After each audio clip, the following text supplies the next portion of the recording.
Hello students, आज मैं आप लोगों को सॉलिड स्टेट का लेक्चर नंबर 11 पढ़ाने जा रहा हूँ। टॉपिक का नाम है नॉन स्टोइकियोमेट्री दोष। ठीक है,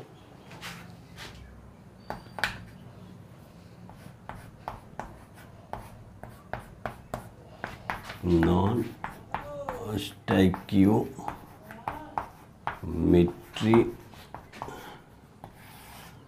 दोष, नॉन स्टोइकियोमेट्री डिफेक्ट।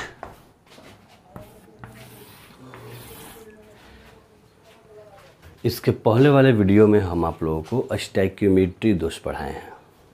ठीक है, थोड़ा सा याद दिला देते हैं आपको स्टोइकियोमेट्री दोष के बारे में कि जो क्रिस्टल में धनायन एवं ऋणायन के जो अनुपात होता है वो दोष के बाद भी समान रहता है, तो इसको हम लोग बोलते हैं स्टोइकियोमेट्री दोष।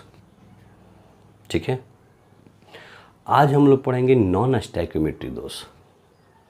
देखिए, बहुत सारे ऐसे यौगिक हैं जिनके क्रिस्टल में उपस्थित धनायन एवं ऋणायन का अनुपात यौगिक के आदर्श रासायनिक सूत्र से थोड़ा बहुत भिन्न होता है। तो ऐसे यौगिकों को हम लोग नॉन स्टोइकियोमेट्री यौगिक कहते हैं, और जो दोष उत्पन्न होता है उसे हम लोग नॉन स्टोइकियोमेट्री दोष बोलते हैं। जैसे एक उदाहरण दे रहे हैं, फेरस ऑक्साइड, इसका आप लोग रासायनिक सूत्र जानते हैं FeO, लेकिन अधिकांशतः यह Fe0.95O कंपोजिशन में पाया जाता है। ठीक है, इस कंपोजिशन में अधिकांशतः पाया जाता है ये फेरस ऑक्साइड। तो बताइए, यहाँ Fe और O का अनुपात 1:1 है, लेकिन यहाँ देखिए तो नहीं ना है। अगर यहाँ आप देखते हैं Fe/O तो आपको मिलेगा 0.95, और ये O कितना है 1, 10 मोल उड़ेगा तो कितना 100। इसके बाद ऑक्सीजन का 100 परमाणु होगा तो Fe का 95 ही परमाणु होगा। ठीक है, अगर वो यौगिक है तो ये आयन होगा, तो ये बोल सकते हैं कि ऑक्साइड आयन अगर 100 होगा तो फेरस आयन ये आपका 95 होगा, क्योंकि ये फेरस ऑक्साइड है ना। तो आज हम लोग पढ़ेंगे नॉन स्टोइकियोमेट्री दोष। पहले जो आप स्टोइकियोमेट्री दोष पढ़े हैं उसको ध्यान से देखिएगा। फ्रेंकल दोष में, साटकी दोष में, जालक, जैसे साटकी दोष के बारे में बता देते हैं। जालक स्थल से समान संख्या में धनायन एवं ऋणायन लुप्त हो जाते थे तो फिर अनुपात वहीं रह जाएगा। फ्रेंकल दोष में लुप्त नहीं होते थे, वो अपना जालक स्थल से अंतरकाशीय स्थल पर विस्थापित हो जाता है, वो क्रिस्टल में ही आयन मौजूद होता है। ठीक है, तो ये जो है आपको कहलाता था स्टोइकियोमेट्री दोष, और ये है आपका नॉन स्टोइकियोमेट्री दोष। ठीक है, तो फेरस ऑक्साइड का रियल में सूत्र ये होना चाहिए, लेकिन अधिकांशतः फेरस ऑक्साइड इस कंपोजिशन में, इस संगठन में पाया जाता है। तो इस यौगिक को हम लोग बोलेंगे नॉन स्टोइकियोमेट्री यौगिक, और ऐसे यौगिकों में जो दोष उत्पन्न हो रहा है उसको नॉन स्टोइकियोमेट्री दोष बोलते हैं। नॉन स्टोइकियोमेट्री दोष 2 प्रकार से उत्पन्न होता है। ठीक है, सुनिए कैसे।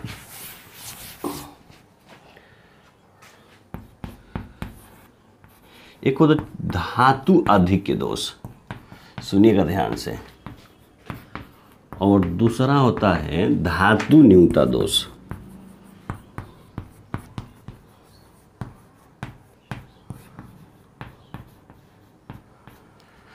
आइए सबसे पहले आपको बताते हैं मेटल एक्सेस डिफेक्ट। देखिए, ऐसे हम प्रयास करते हैं आप लोगों को कि एक ही बार में सब कुछ समझा देते हैं, फिर एक एक करके हम फिर आपको डीपली बताएंगे। ठीक है, देखिए, ये M कोई मेटल है और यहाँ X कोई आपका हैलाइड बोल सकते हैं या कोई नॉन मेटल बोल सकते हैं। यानी M आपका क्या है, मेटल है, और X यहाँ पर क्या है आपका नॉन मेटल है। ठीक है, ये m+x-, m के सराउंडिंग x- दीजिएगा और x- आयन के सराउंडिंग m+n होगा। ठीक है, ये m+, फिर x-, फिर m+, यहाँ देखिए लिख सकते हैं हम लोग m+, x-, m+, x-, फिर यहाँ लिख सकते हैं x-, m+, x-, m+। ध्यान से देखिए, इस स्थान को हम लोग बोलते थे जालक स्थल, और ये जो है आपका स्थान उसको हम बोल रहे थे आप लोगों को अंतरकाशीय स्थल।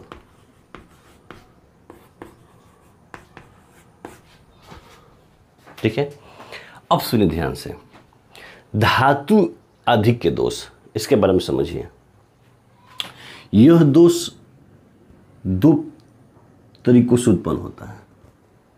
ठीक है, यह दोष दो तरीकों से उत्पन्न होता है। ये दो तरीका कौन कौन से हैं, आइए इसमें देखते हैं। ए लिखेंगे, वन वन करके पढ़ाएंगे कि यहाँ समझिए। देखिए, अगर ये कोई क्रिस्टल है तो ये जालक स्थल और अंतरकाशीय स्थल, तो यहाँ हेडिंग कह रहा है धातु अधिक होने के कारण दोष।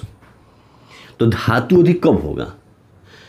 एक तरीका ये है धातु अधिक होने का कि इस क्रिस्टल जालक के जालक स्थल से अगर अधातु गायब हो जाए या लुप्त हो जाए, तो जरा बताइए, जब अधातु लुप्त हो जाएगा तो फिर धातु की संख्या से क्या हो जाएगा? अधिक हो जाएगा। अब जरा बताइए, अब देख लीजिए यहाँ पर, पहले आपको 1 2 3 4 8 धातु था और 8 अधातु था, यानी 8 मेटल हैं और इस स्ट्रक्चर में, और 8 नॉन मेटल है। लेकिन अगर एक जालक स्थल से ऋणायन गायब हो जा रहा है, ये लुप्त हो जा रहा है, तो फिर यह मेटल 8 है और नॉन मेटल आपका 7 है, तो फिर यह मेटल अधिक हो गया। तो इसको बोलते हैं एक तरीका मेटल एक्सेस डिफेक्ट का।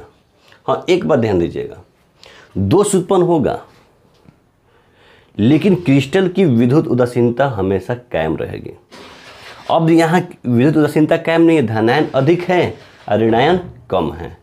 तो जब धनायन अधिक है, ऋणायन कम है, तो इस सिचुएशन में हम आपको बताएंगे कहीं से इलेक्ट्रॉन जालक स्थल पर आ जाएगा। हम बताएंगे कहाँ से आएगा। तो जब इलेक्ट्रॉन चलाएगा यहाँ पर, तो क्रिस्टल क्या हो जाएगा? उदासीन हो जाएगा, आवेश इसमें क्या हो जाएगा? संतुलित हो जाएगा। इस स्थान को जहाँ पर इलेक्ट्रॉन ग्रहण किया है उसको हम लोग बोलते हैं एफ केंद्र या रंग केंद्र। ठीक है, एफ जो है आपका एफ लेटर, ये जर्मन भाषा के शब्द फॉर्बिनजेंटर से लिया गया है, जिसका अर्थ होता है रंग केंद्र, तो इसको हम एफ केंद्र बोलते हैं। एक ये तरीका रहा। दूसरा तरीका कैसे हो सकता है धातु अधिक होने का? दूसरा तरीका देखिए, तो पहला तरीका ये है कि वहाँ से ऋणायनिक रिक्तिका मिल जाए, यानी जालक स्थल से जब ऋणायन गायब हो जाए तो ऋणायनिक रिक्तिका मिल जाएगी। तो ऋणायनिक रिक्तिका के कारण धातु अधिक के दोष हो जाएगा। यहाँ से ऋणायन गैप था तो यहाँ पर कौन सी रिक्तिका हो गई? ऋणायनिक रिक्तिका। तो ऋणायनिक रिक्तिका जब क्रिस्टल में पाई जा रही है तो इसमें धातु अधिक के दोष हो जा रहा है, क्योंकि धातु अधिक मात्रा में हो जा रहा है। दूसरा क्या हो सकता है? दूसरा सोचिए, या तो जालक स्थल से ऋणायन गायब हो जाए, या ये भी तो हो सकता है कि अंतरकाशीय स्थल पर अतिरिक्त धनायन आ जाए। अब मान लीजिए कि यहाँ क्रिस्टल विद्युत उदासीन, धातु और अधातु की संख्या बराबर है, लेकिन अगर कोई अतिरिक्त धनायन इस अंतरकाशीय स्थल पर चला आता है तो फिर धातु अधिक के दोष उत्पन्न हो जाता है। क्यों? क्योंकि धातुओं की संख्या इसमें अधिक हो गई अंतरकाशीय स्थल पर आने के कारण। तो जरा बताइए, धातु अधिक के दोष दो तरीके से उत्पन्न हो सकता है। नंबर 1, या तो जालक स्थल से ऋणायन गायब हो जाए या अंतरकाशीय स्थल पर धनायन आ जाए। समझ रहे आप लोग? सोचिए कि धातु अधिक कैसे हो सकता है। ये धातु अधिक होने का दो कारण है क्रिस्टल में, दो ही स्थल हैं, एक जालक स्थल और एक अंतरकाशीय स्थल। तो जालक स्थल से अगर आपको ऋणायन गायब हो जाए तो फिर धनायन अधिक हो जाएगा, या अंतरकाशीय स्थल पर धनायन आ जाए। अगर आप जहाँ उल्टा सोचिएगा ना तो धातु न्यूनता दोष उत्पन्न हो जाएगा। सोचिए कैसे। आइए धातु न्यूनता दोष बता रहे हैं। ये दो तरीके से उत्पन्न हो सकता है। एक नंबर तरीका, ये हो सकता है धातु न्यूनता दोष में, ये मान लो कोई क्रिस्टल, अगर क्रिस्टल के जालक स्थल से धनायन ही गायब हो जाए तो फिर धनायन की संख्या कम हो जाएगी। और नहीं तो एक हो सकता है कि अंतरकाशीय स्थल पर कोई ऋणायन आ जाए। सोच पा रहे हैं ना? तो इस तरह से दोष उत्पन्न होते हैं। अब आइए बात करते हैं, सबसे पहले डिटेल में पढ़ते हैं हम लोग, ठीक है, कैसे उत्पन्न होता है, कारण क्या होता है, ये सब हम लोग इसको समझते हैं। सबसे पहले आइए बताते हैं आपको ये सब बेसिक जानकारी बता दिए। तो धातु अधिक के दोष निम्न 2 तरीकों से उत्पन्न होता है। ए, ऋणायनिक रिक्तिका के कारण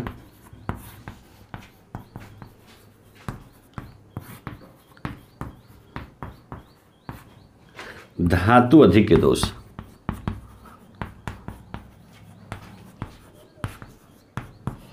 metal excess defect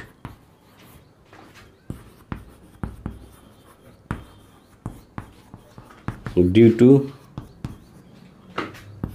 anionic vacancy.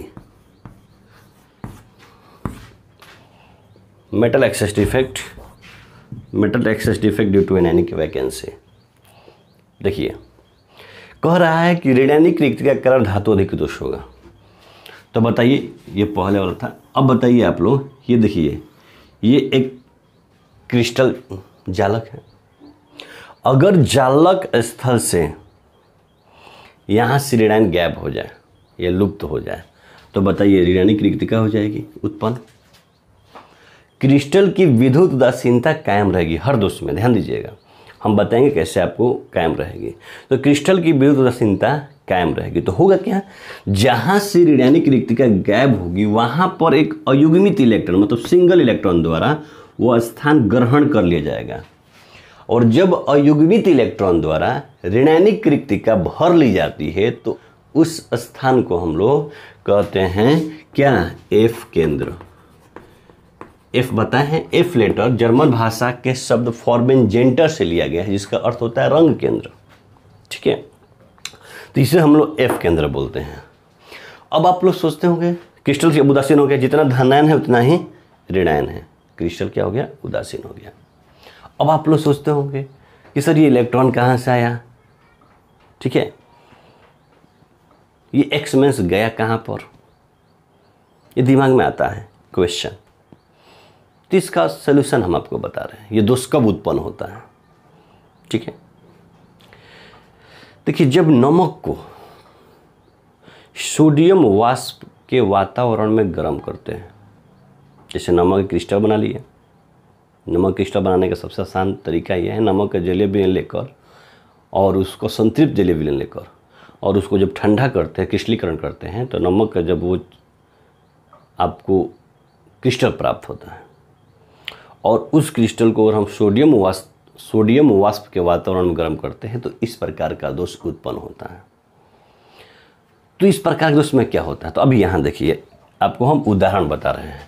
अगर हम नमक लेंगे, ध्यान दीजिएगा, NaCl, ठीक है, तो इसमें धातु आपका सोडियम है और धातु क्लोरीन है। तो सोडियम यहाँ लिख दीजिए आप, सोडियम यहाँ नमक में होगा Na+, फिर यहाँ क्या होगा Cl-, फिर यहाँ पर क्या होगा Na+, यहाँ पर क्या होगा Cl-, फिर आप बताइए यहाँ पर क्या होगा, यहाँ पर होगा आपका Cl-, Na+, Cl-, Na+, फिर यहाँ बताइए आप लोग, सोचिएगा इसको थोड़ा बहुत, Na+, Cl-, Na+, Cl-। अगर यहाँ Na+ है तो यहाँ Cl- देना है, और यहाँ Na+ है तो Cl- है तो Na+। कुछ पहले बताएं, Na+ के चारों तरफ देखिए Cl- होगा, Cl- के चारों तरफ Na+ होगा, ठीक है। आइए इसको एक और इसका रूप बना देते हैं, Cl-, Na+, Cl-, Na+, ठीक। देख लिया आप लोग। देखिए, ये आपका एक नमक का क्रिस्टल है और इस नमक क्रिस्टल में Na+, Cl- अल्टरनेट क्रम में व्यवस्थित है। अगर हम आपसे बोलें कि इसको सोडियम वाष्प के वातावरण में गर्म कर रहे हैं तो होता क्या है, मान लीजिए कि ये नमक एक क्रिस्टल है, और जब सोडियम वाष्प के वातावरण में गर्म कीजिएगा तो सोडियम इसके सतह पर जम जाता है। उसके बाद क्या होता है, उसके बाद क्या होता है कि जालक स्थल से क्लोराइड आयन Cl- ये यहाँ से विचलित होकर इसके सतह पर पहुँचता है। किसके? नमक के। जो नमक के क्रिस्टल हैं उसके अंदर जालक स्थल है, तो जालक स्थल से Cl- आयन डिफ्यूज होकर कहाँ पहुँचता है? सरफेस पर पहुँचता है, जहाँ पर सोडियम वेपर, सोडियम वाष्प क्या था? जमा हुआ था। तो सोडियम वाष्प जब इस पर जमा हुआ रहता है तो यहाँ Cl- यहाँ से विचलित होकर पहुँचता है सरफेस पर। अब सरफेस पर पहुँचने के बाद क्या होता है ये सुनिए। सरफेस पर जो सोडियम है वो क्लोराइड से रिएक्ट कर जाता है और उसके बाद आपका फिर आता है सोडियम क्लोराइड, अब प्लस इलेक्ट्रॉन मुक्त होता है। अब आप सोचते होंगे सर अभी हमको नहीं समझ में आया, तो सोचते होंगे ना, तब यहाँ सुनिए। सोडियम एक इलेक्ट्रॉन त्यागेगा तो बनेगा Na+ और इलेक्ट्रॉन त्यागने के बाद इलेक्ट्रॉन होगा। फिर ये Na+ और Cl- जुड़कर क्या बना लेंगे? NaCl, और ये जो सोडियम द्वारा एक इलेक्ट्रॉन क्या कर दिया गया? त्याग दिया गया, तो NaCl और इलेक्ट्रॉन।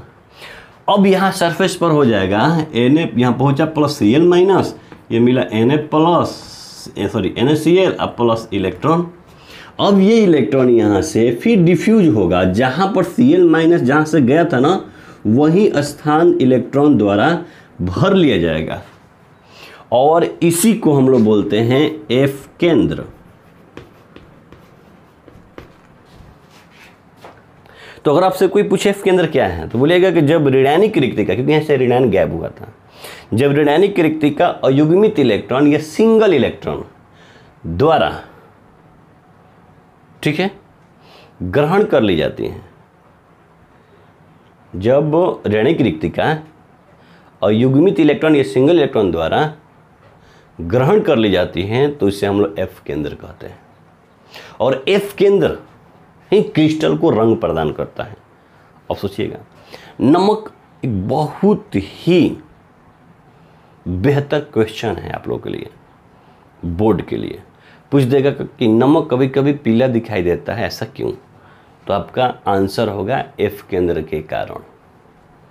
ठीक है, अब आप सोच रहे हैं कि सर रंगीन क्यों दिखाई देता है, कारण क्या हो सकता है?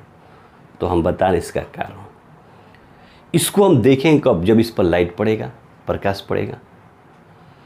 तो जो दृश्य प्रकाश होता है, इसमें आप लोग पढ़े हैं 7 रंग होता है, प्रिज्म से होकर गुजारते हैं। स्पेक्ट्रम पढ़े होंगे हिंदी में वर्णपट, तो वो 7 रंगों में विभक्त हो जाता है। तो दृश्य प्रकाश में जो 7 रंग होता है, 7 रंग का वेवलेंथ, तरंग लंबाई अलग अलग होता है। तो क्या करता है कि ये इलेक्ट्रॉन एक निश्चित तरंग लंबाई के प्रकाश ऊर्जा को अवशोषित करके उत्तेजित हो जाता है। मतलब समझ रहे हैं? वो अपना एनर्जी उसकी क्या हो जाएगी? बढ़ जाएगी। और फिर जब वो एनर्जी बढ़ जाएगी तो फिर नॉर्मल स्टेट तक, सामान्य अवस्था तक आते समय जितनी ऊर्जा वो ग्रहण किया है उतनी ऊर्जा उत्सर्जित करेगा विकिरण के रूप में। ठीक है, और फिर हमको वो पीला दिखाई देगा। आप सोचते होंगे सर हमको समझ में नहीं आया अभी तक कि पीला क्यों दिखाई देता है, तो आपको हम बता रहे हैं।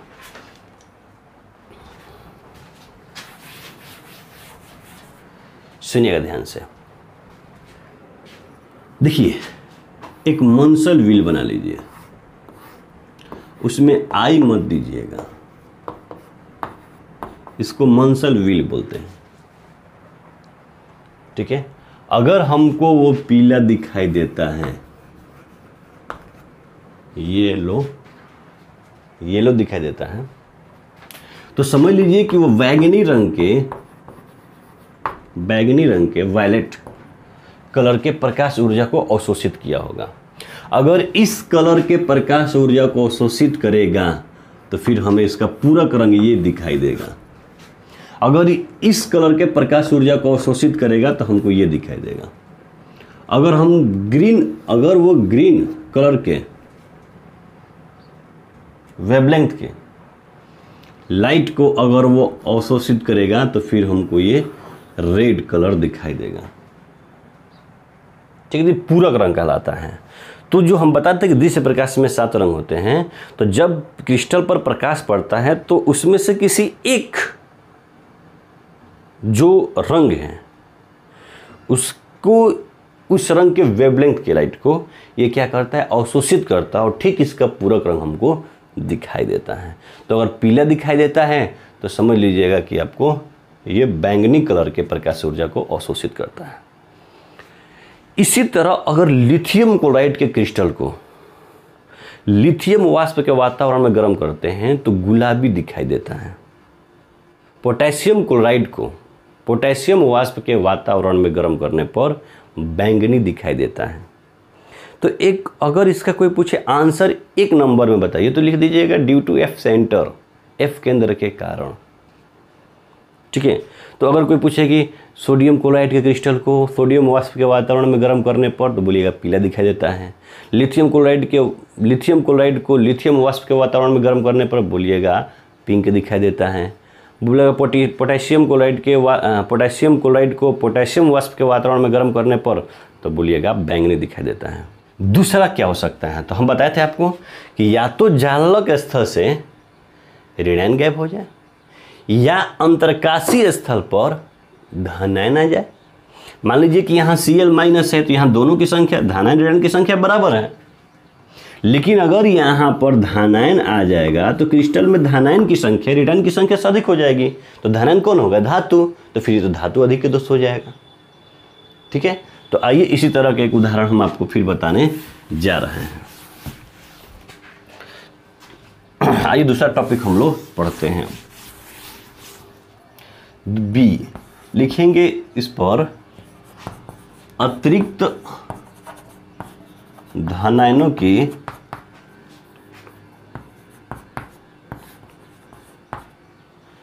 अंतरकाशी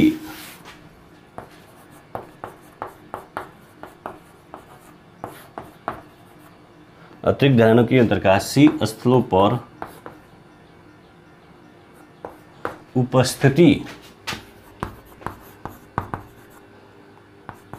उपस्थिति के कारण धातु अधिक के दोष।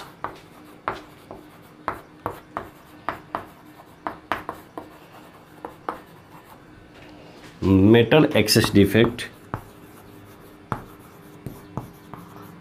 Due to extra cations at due to presence of metal excess defect due to presence of extra cations at interstitial sites। अब इसकी बात करते हैं। ठीक है, यहाँ जो धातु अधिक के दोष होगा वो किसके कारण होगा, तो अतिरिक्त धनायनों की अंतरकाशीय स्थलों पर उपस्थिति के कारण होगा। जैसे आपको हम बताए थे M+X- M+X-, ठीक है, X-, M+X-, M+, इतने पर ही हम लोग समझ लेते हैं, क्या ज़्यादा स्ट्रक्चर बनाए। ठीक है, समझ लेते हैं। ये जालक स्थल है, ये अंतरकाशीय स्थल है। इसमें धातु 2, 4, अधातु 2, 4, इसमें धातु और धातु की संख्या बराबर है। तो धातु अधिक कैसे हो सकता है, अधातु अधिक हो जाएगा तो अधातु अधिक हो जाएगा। अगर यहाँ अंतरकाशीय स्थल से, एक तो आपको बता दिए हैं कि भाई अगर जालक स्थल से ऋणायन गायब हो जाता तो धातु अधिक हो जाता। दूसरा है अंतरकाशीय स्थल पर धनायन आ जाए। जरा बताइए, जब अंतरकाशीय स्थल पर धनायन आ जाएगा तो धातु अधिक के दोष हो जाएगा, लेकिन क्रिस्टल की विद्युत उदासीनता कायम रहेगी। तो फिर कहीं जो है आपको निकट में जहाँ अंतरकाशीय स्थल पर धातु आया है उसके पड़ोसी अंतरकाशीय स्थल पर इलेक्ट्रॉन आ जाएंगे, जिससे आवेश संतुलित हो जाएगा। जैसे यहाँ इलेक्ट्रॉन आ गया तो आवेश क्या हो गया, संतुलित हो गया।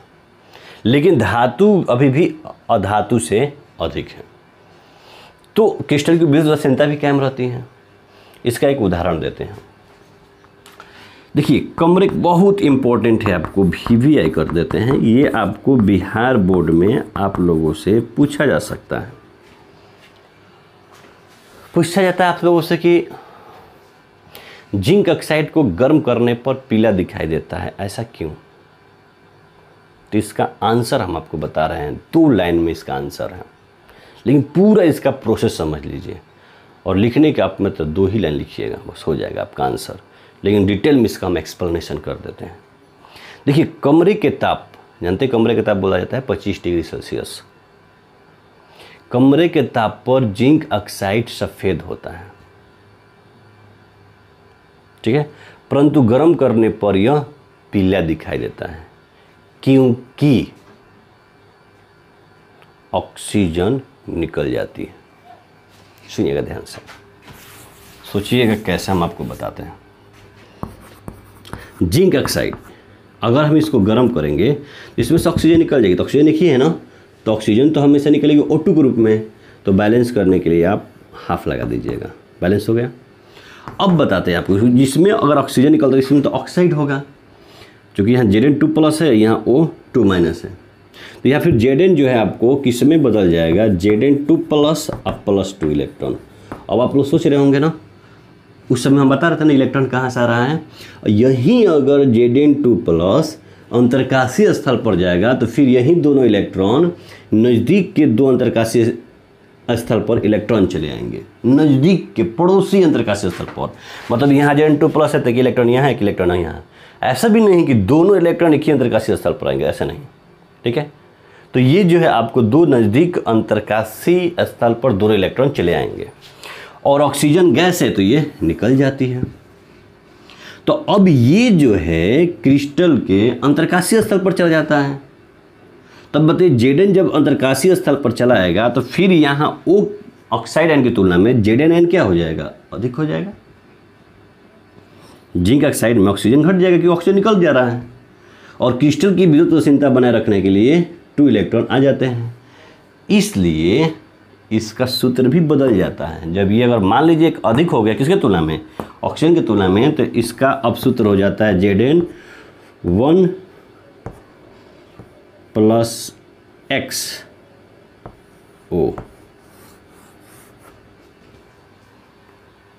इसका सूत्र हो जाता है इस दोष के कारण, ठीक है। हाँ, अब आप सोचते होंगे पीला क्यों दिखाई देता है, तो वही बात, ये इलेक्ट्रॉन अंतरकाशीय स्थल पर है ना, जब प्रकाश पड़ता है तो ये इलेक्ट्रॉन दृश्य प्रकाश के एक निश्चित तरंग लंबाई के प्रकाश ऊर्जा को अवशोषित करते हैं, उत्तेजित होते हैं, और जब उत्तेजित से सामान्य अवस्था में आते हैं तो ऊर्जा का उत्सर्जन करते हैं विकिरण के रूप में, और फिर वहाँ पर हम लोग को इसी के आधार पर जो पहले बताए हैं पूरक रंग हमको दिखाई देता है, ठीक है। तो ये इसका आंसर होगा। तो ये भी आपका समाप्त हो गया। अगला आपको बताते हैं धातु न्यूनता दोष। तो यह दोष भी 2 तरीक़ा से उत्पन्न होता है। धातु न्यूनता दोष कितने तरीके से उत्पन्न होता है, 2 तरीक़ा से। इसमें भी देख लेते हैं ए। आइए पहले इसका एक क्रिस्टल जाल बनाते हैं, M + X - M + X-। यहाँ X - M + X - M +, फिर यहाँ M + X - M + X -, X - M + X - M +। यहाँ देखिए, चलिए धातु न्यूनता दोष हम लोग पढ़ रहे हैं। ये भी 2 तरीक़ा से उत्पन्न हो सकता है, धातु न्यूनता दोष। धातु न्यून कैसे होंगे, तो 2 तरीका है। या तो जालक स्थल से धातु ही गायब हो जाए, धातु भाई अगर यहाँ से गायब हो जाएगा तो धातु अधिक हो जाएगा, तो धातु न्यूनता दोष उत्पन्न हो जाएगी। और नहीं तो दूसरा तरीका क्या है कि अंतरकाशीय स्थल पर ऋणायन आ जाए। इसका मतलब कि यहाँ से अगर गायब होगा धातु तो धातु न्यूनता दोष उत्पन्न होगी। और दूसरा क्या हो सकता है, अगर यहाँ धातु है और यहाँ पर कोई ऋणायन आ गया तो भाई और धातु अधिक हो गया, धातु कम हो गया। ये आपको पहले ही बताया अभी। तो आइए सबसे पहले पढ़ते हैं ये लिख देते हैं हम आपको M+। तो ये किसके कारण होगा? Metal deficiency defect. तो इसमें ए नंबर होगा अब आपको हम बता ही देते हैं पूरे डिटेल में, क्या इसका हेडिंग बनाना है। जब क्रिस्टल के जालक स्थल से धानायन गैप या लुप्त हो जाता है तब कहा जाता है कि क्रिस्टल में धातु न्यूनता दोष उत्पन्न हो जाती है। जब क्रिस्टल के जालक स्थल से धानायन गैप हो जाएगा तब कहा जाता है कि क्रिस्टल में धातु न्यूनता दोष उत्पन्न हो गई। अब सोचते होंगे सर क्रिस्टल की विद्युत उदासीनता कैसे कायम रहेगी? इलेक्ट्रॉन तो आ नहीं सकता क्योंकि इलेक्ट्रॉन पर तो ऋणायन होता है। यहाँ तो धानायन गैप हुआ है, अरे इलेक्ट्रॉन हटता तो उसका स्थान पर इलेक्ट्रॉन चला आता है, क्रिस्टल उदासीन हो जाता है, जैसे कि हम लोग धातु अधिक के दोष में पढ़े थे। लेकिन धातु न्यूनता दोष में ऐसा नहीं हो सकता, इलेक्ट्रॉन तो आ नहीं सकता क्योंकि यहाँ धानायन कम है, ऋणायन अधिक है। इलेक्ट्रॉन जोड़ देगा फिर ऋणायन अधिक हो जाएगा। सोच रहे हैं ना?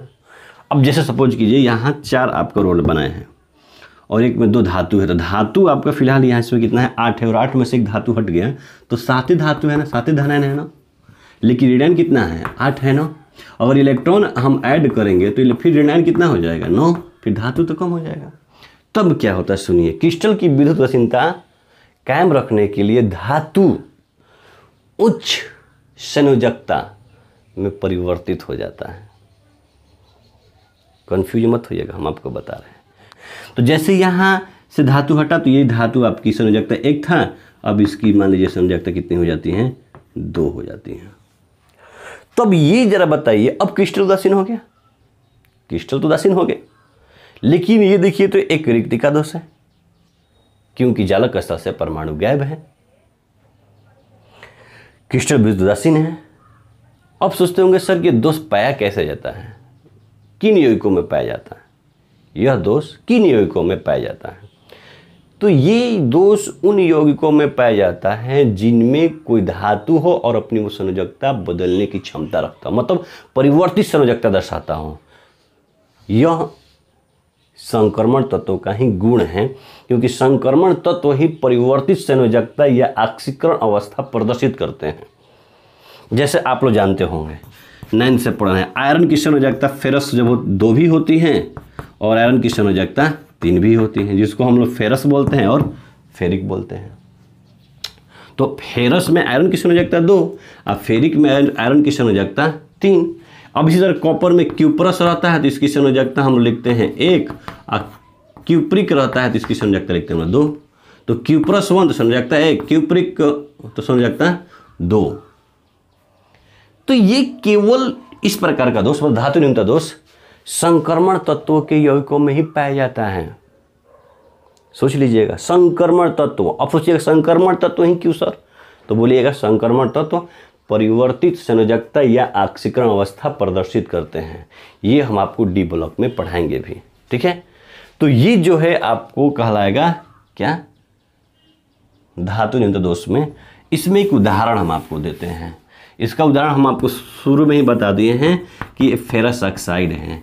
यह अधिकतर Fe0.95 ओ कंपोजिशन में संगठन में पाया जाता है, लेकिन ये जो है आपको, लेकिन यह जो है Fe0.93 से Fe096 ओ कंपोजिशन तक पाया जाता है। Fe0.93 ओ से Fe0.96 ओ कंपोजिशन तक पाया जाता है, लेकिन सबसे अधिक ये पाया जाता है, ठीक है। ये रहा आपको ए। बी के बारे में सुनिए, बी के बारे में। अब है आपको कि भाई धातु न्यून कैसे होगी? तो धातु न्यून होने का एक दूसरा तरीका है, ठीक है। धातु न्यून होने का दूसरा तरीका है कि अंतरकाशीय स्थल पर ऋणायन आ जाए। तो अंतरकाशीय स्थल पर जब ऋणायन आ जाएगा तो धातु न्यून हो जाएगी। क्रिस्टल की विद्युत उदासीनता कायम रखने के लिए, चूंकि फिर यह ऋणायन अधिक हो गया ना, तो क्रिस्टल की विद्युत उदासीनता कायम रखने के लिए कोई धातु उच्च संयोजकता में बदल जाता है, क्रिस्टल की विद्युत उदासीनता कायम रहती है। तो फिर यह दोष भी किसमें पाया जाता है? उन यौगिकों में जिनमें कोई धातु अपनी संयोजकता परिवर्तित कर लें। लेकिन एक बात सुन लीजिएगा, मतलब संक्रमण तत्व के यौगिकों में भी इस प्रकार की दोष पाई जाती हैं, लेकिन पाए जाने की संभावना है, पाई नहीं जाती है, संभावना होती है कि मिल जाएगा। ठीक है, तो अब आप सोचते होंगे सर ऐसा क्यों नहीं पाया जाता, संभावना क्यों है? तो आपको बता रहे हैं। आप फर्स्ट ईयर में पढ़े थे कि धनायन आकार में छोटे होते हैं और ऋणायन आकार में बड़े होते हैं। तो ऋणायन की परमाणु त्रिज्या धनायन की परमाणु त्रिज्या से अधिक होती है। तो अंतरकाशीय स्तर मतलब रिक्तिका, तो रिक्तिका आकार में छोटा, अब मान लीजिए छोटा आकार है रिक्तिका, ऋणायन का आकार बड़ा है, तो फिर ऋणायन इस छोटे आकार में प्रवेश कर पाएगा नहीं ना, इसलिए इस प्रकार की दोष के पाए जाने की संभावना बहुत कम होती है। किस प्रकार की? जिसमें अंतरकाशीय स्थल पर ऋणायन आ जाए।